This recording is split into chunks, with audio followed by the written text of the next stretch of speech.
Hello everyone. Tonight, I'll be narrating 3 new creepy posts that I found off of the Let's Not Meet subreddit. I now have memberships enabled for only $5 a month, so if you wish to support me, it's greatly appreciated. After you have heard these stories, let me know what you think of them in the comments below. But without further ado, let's dive straight into their experiences. These are their stories.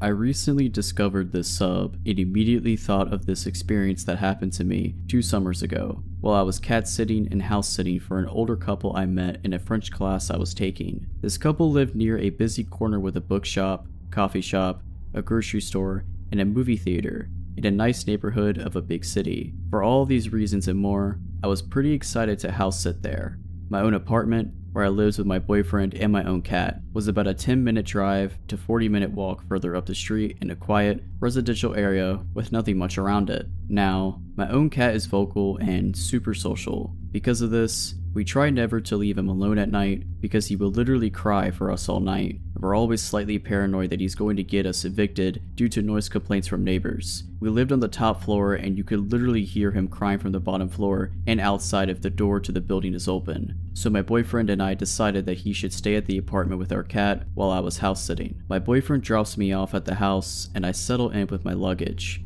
look around the surprisingly large 3-story house, and then decide to walk over to the grocery store to pick up some food for the next few days. As I'm walking home with my bag of groceries, I notice this man, extremely tall and gaunt, with a head full of long, shaggy hair, walking parallel across the street watching me. I'm only about 2 houses away from the place where I'm staying, so I sit down on the edge of the wall as though I'm taking a break and call my mom, trying to keep an eye on him surreptitiously from the corner of my eye. This man stops behind a pole across the street and continues to watch me. I tell my mom this guy seems to think that a pole hides him from my view, but that I can see him from there, standing still as a statue, just watching me. I don't want him to know where I'm staying, so we continue chatting and eventually I turn my full gaze on the man to let him know that I see him watching me. For a moment he doesn't react at all. Then he just sort of meanders on down the small street and I watch him turn the corner and disappear from my view. I tell my mom and gather my groceries and walk cautiously down the street, keeping an eye out for him as I near the place I'm house sitting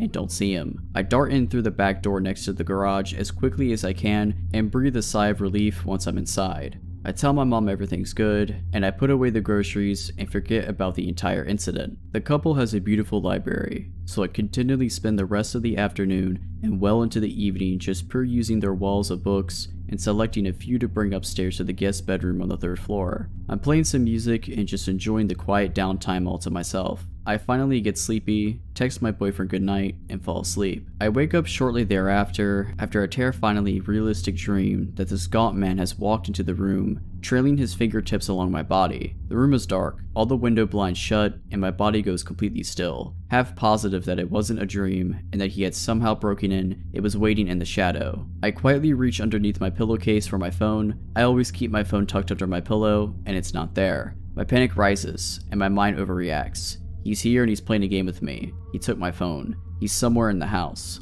I desperately begin to pat around my bed as quietly as possible, searching beneath the other pillow for my phone. Not there. I think, surely he'll hear me if I get out of my bed to look. But I suddenly remember that I left my laptop next to me on the bed and I open it, quickly sending text after text to my boyfriend through iMessage until he wakes up. I tell him I can't find my phone, had a bad dream, and I'm super anxious. With him awake and responding, I get the courage to flip on the lamp and get out of bed. I search around the floor, thinking my phone must have fallen while I was sleeping. Nope, not on the floor.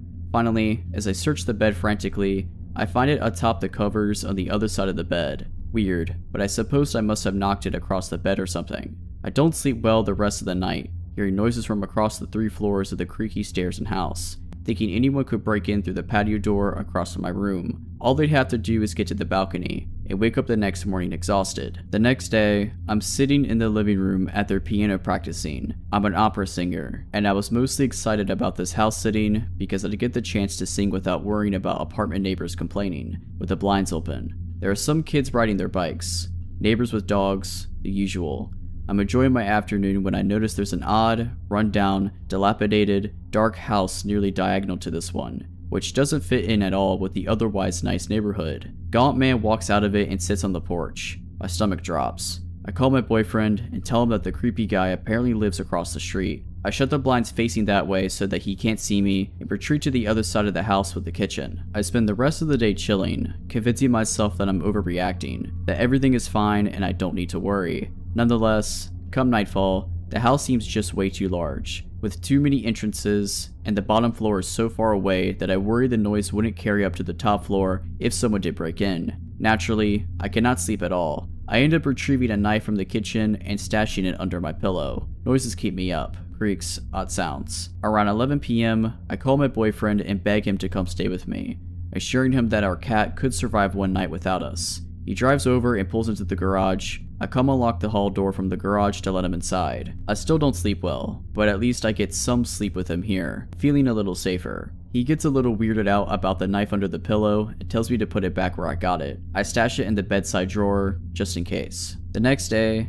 I pull it together and tell him he doesn't need to stay. I'm clearly overreacting. Then comes nightfall, and the plethora of odd noises. I decide I can't stay in the guest room at the top floor anymore because I feel like I can't hear anything. I go down to the second floor and try to sleep on the couch in their media room. George of the Jungle is on TV, and I try to fall asleep while watching that. Instead, I get more and more paranoid that I won't be able to hear anything over the movie and end up switching the movie off. I try to fall asleep again. Now I'm sure that I can hear noises from both above and below me. Not the cat who, every night, hid in a tote bag in their bedroom on the second floor and never made a sound except to hiss at me when we crossed each other's paths. I get no sleep, patrolling the entire house all night, finally falling asleep as the night sky tinged gray with dawn. The next day was my birthday, and his little sister was flying up from across the country to spend a week with us. He couldn't stay the night with me anymore because she was still quite young and needed adult supervision, and I insisted that she stay at our place rather than have them come to the house I was at. Fortunately, my best friend had just returned from her trip, and we decided to have a birthday sleepover. I feel a little paranoid, but again, I'm able to get some sleep with someone else there and wake up a little more refreshed. She leaves, and I sit in the kitchen, which faces the street where Gaunt Man first saw me. Gaunt Man is across the street, walking and watching. I duck down against the wall below the window, placing my phone at the gap between the blinds with only the top of my head showing. Gaunt Man gets closer, still watching as I hit record on the video. I get several seconds of him watching the house until he suddenly seems to notice the top of my head or the phone and snaps his own gaze back to the sidewalk below him and walks on. My heart is pounding. Now he knows that I've watched him watching me again. Probably saw the phone recording or taking a photo, and he lives right across the street, where he often sat on his porch for hours smoking with a couple of other men, facing my direction. The next few nights were a blur of me wandering around the house, checking closets and other closed spaces upon returning from going out, placing chairs against entrances so that I'd hear them scrape if they got moved, half sleeping in the media room, double checking windows, exhausted until the couple of hours of sleep I would get when the sky would tinge gray, and I'd felt I'd survived the most dangerous part of the night. My best friend found out I wasn't sleeping at all, and offered to stay with me for the last night. Boyfriend's little sister was still there, so he couldn't. I accepted her offer, feeling foolish and overdramatic, but thankful. We stayed back in the guest room on the top floor, watching Parks and Rec quietly with the subtitles on, so that I could still hear the rest of the house. It was around 1 a.m. or so when a shrill, piercing siren suddenly echoed throughout the house. My best friend and I sat up in bed, paralyzed for a moment with fear and confusion. "Did they say anything about an alarm?" she asked me. "No," I responded, hesitantly, wondering if I had missed something in the notes they had left. We stared at each other for another long moment. "What should we do?" she asked. "I don't know," I said. "We should shut the door and lock it, right?" She was the closest to the door. She shut it quickly and locked it. I moved the nightstand in front of it, a pathetic barricade. The siren continued to wail throughout the house. "Should we call the police?" I asked, my heart pounding in my mouth, opening the blinds with my hands and trying to peer through the dark street below. There was a window to the bathroom with the access from the balcony patio. I checked it, just to make sure yet again that it was shut and locked. We should probably call the police. Or should we? She had already begun to call the police, telling them that we were house sitting and an alarm had just gone off. We were concerned about a man who had been watching me over the past few days, and we were alone in the house. The police got our address and said that they would arrive soon. Suddenly, the alarm stopped. With the alarm off, we gathered the courage to remove the nightstand from the door and unlock it. I had pepper mace gripped tightly in my hand as we swung the door open, ready to confront whatever was out there. Nothing. No one. I checked the giant glass door a few steps away that led to the balcony patio. Locked. We made our way down the stairs, cautious, quiet. We finally made it down to the bottom floor when there was pounding at the front door. I hurriedly made it over to the door, removing the chair I had placed in front of it as quickly as I could, letting in 2 policemen. They identified themselves through the door. They came inside, asked me a few questions about this man, and then decided it was probably just a harmless homeless man. I didn't tell them that he lived across the street because I thought they'd accuse me of overreacting. Quote unquote, he was just walking home, not following you or watching you. End quote. They couldn't find a security system and told us that it was the fire alarm that had gone off, but they couldn't figure out why.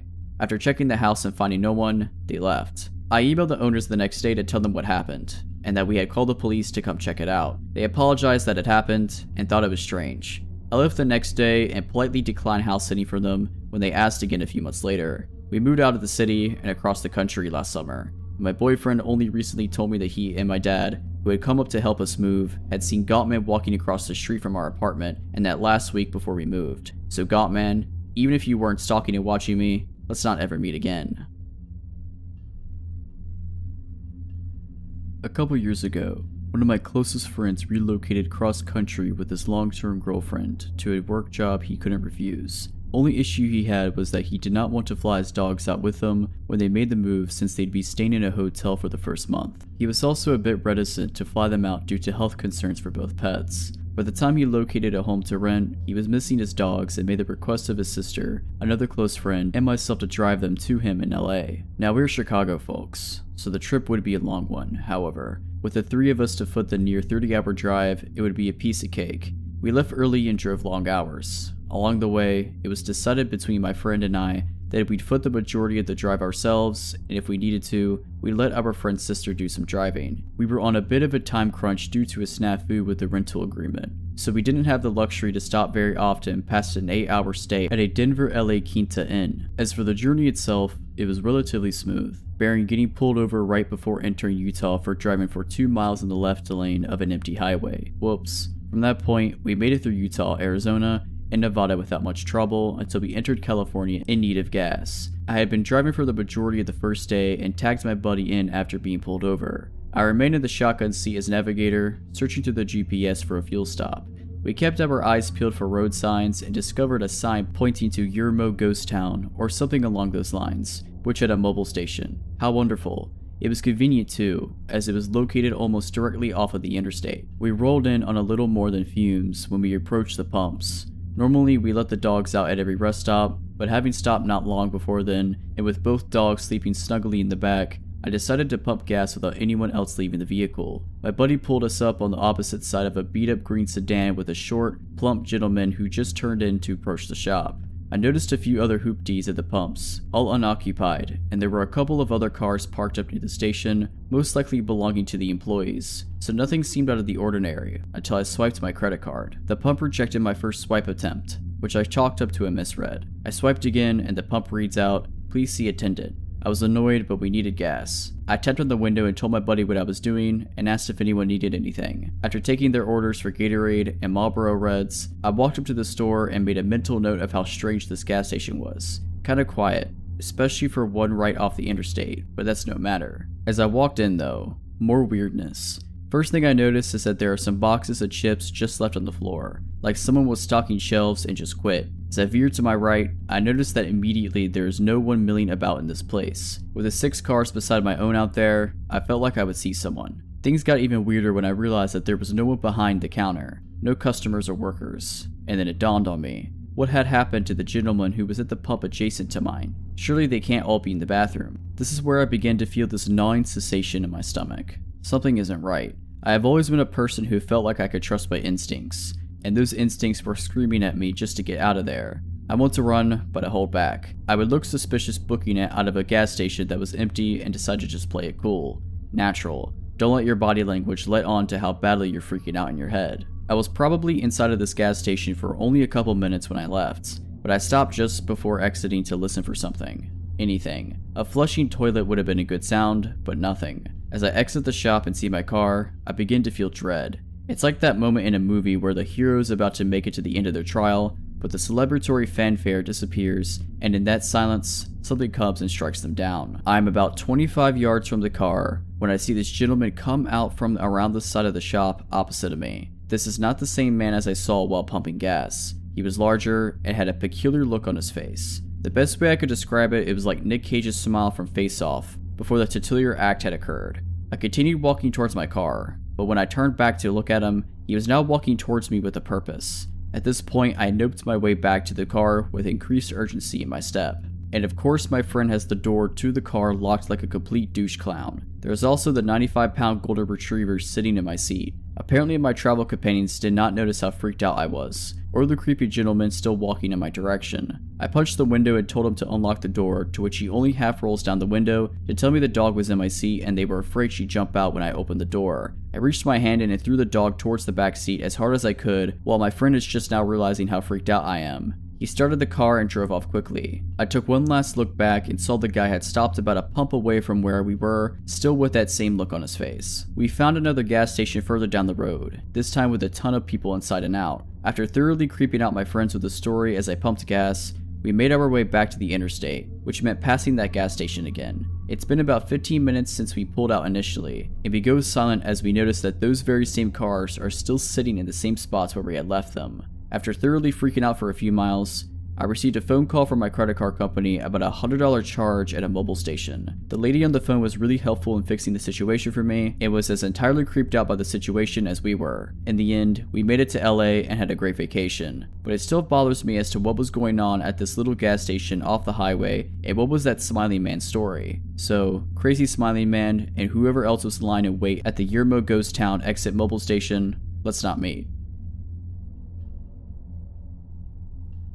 I lived in New Mexico for several years before moving to the Midwest. My friend, Amy, and I, both females, would spend many days exploring the remote corners of the New Mexico, discovering abandoned ghost towns and enjoying the quiet, desolate beauty of the desert. One afternoon in March 2010, we were traveling from Ruidoso to Albuquerque. Always up for exploring, we took a back road rather than traveling the more direct highway. One leg of our journey had us on NM55. It's a remote, teeny tiny 2-lane highway. We love those types of roads, up until that day. This part of New Mexico's flat and desolate desert. You can see for miles, and there's virtually nothing except dirt and rock between towns, and towns can be miles apart. So we were on NM55 going north. After a few minutes, we saw a white pickup truck up ahead of us, going the same direction. Suddenly, he stopped his truck sideways in the middle of the highway, blocking both lanes. We were about a mile away from him, and as we got closer, we began to get uneasy. We could see no reason for him to do this. We were the only other vehicle out there, and we began wondering if we should turn around rather than come up to him and have to stop. We were about a half a mile away from him when he pulled over to the opposite side of the highway, but his truck was still pointed the direction we were going. We tried to relax a little. Surely, this guy was a rancher or something. Maybe he was checking something on his land. As we passed him, we noticed a few things. 1. There was only one person in the truck, a middle-aged guy who never took his eyes off us, and 2. He was talking into a walkie-talkie. A few seconds after we passed him, he pulled back onto the highway and started following us, but he never got too close. He would get to within a few car lengths and then drop back a little and then speed back up again to within a few car lengths. We were getting nervous. We realized how alone we really were. We had seen no other traffic on that road, and we hadn't told anyone about our great idea to take this detour. We checked our cell phones and neither one had signal. Typical for remote New Mexico, but scary given our present situation. Amy was driving and speeding up while I frantically checked the map, hoping to find a road that would have more traffic. There was no other road. We had to travel this one to get to the next town,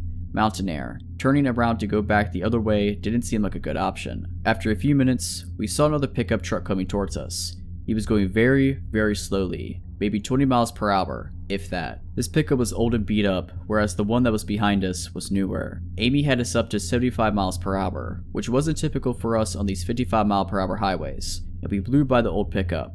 As we passed it, we saw that it was another middle-aged guy, and he was talking into a walkie-talkie. After the white pickup passed him, he pulled a U-turn and pulled in behind it. As we watched all of this, we could see the white pickup truck guy talking into his walkie-talkie. No doubt these two knew each other. We were being deliberately followed, and for the first and only time in my life, I felt hunted. They stayed right behind us. We watched for obstacles in the road. We truly thought old beat-up pickup guy had set up a trap in the road and our vehicle would be disabled somehow. We talked about driving into the fields. We were in an SUV, but this was obviously their territory and we were afraid of what would happen if we went off-road and got cornered. So we stayed on the highway. By now, white pickup truck guy was right on top of us. We could see him talking into the walkie-talkie and he stayed right on our bumper. And old, beat up pickup truck guy was right on top of him. The three of us sped down the highway. The white pickup inched closer. His maneuvering and edging closer made it apparent that he was trying to bump us. I watched helplessly as he got to within inches of our back bumper. Amy floored it. We were passing 80 miles per hour and edging up to 90. The road was flat and deserted, but any little thing going wrong would have been catastrophic. We absolutely were not going to slow down or stop if we could help it. The white pickup pulled into the opposite lane and started to gain speed. The only thing we could think of was that he wanted to pass us and get in front of us. If he got in front of us and his buddy was behind us, then we'd be boxed in and trapped. We looked frantically at the rocky desert on both sides of us. Our only option was to off-road it. As we topped a small incline, we saw a sign that said Salinas Pueblo Missions National Monument, and it pointed towards a road on the left. And right at that moment, a blue pickup truck pulled out of the road and onto the highway in front of us. As we came up on the blue pickup, we saw the plate said U.S. Park Service. We looked at each other and then looked behind us. Both pickup trucks did U-turns and went the other way. We followed the blue pickup to Mountain Air and then made our way to Albuquerque. I don't know exactly what those guys' intentions were, but they weren't good. There is something seriously wrong out there. I notified the state police and they said they would keep an eye on things. So, let's not ever meet, or have anyone else ever meet, these guys. Alright, so that's it. I hope you enjoyed these stories. If you did, consider liking this video and subscribing to my channel. If you wish to submit your own stories to my subreddit for a chance of your story to be in one of my videos, my subreddit is in the description. But as always, Have a nice day.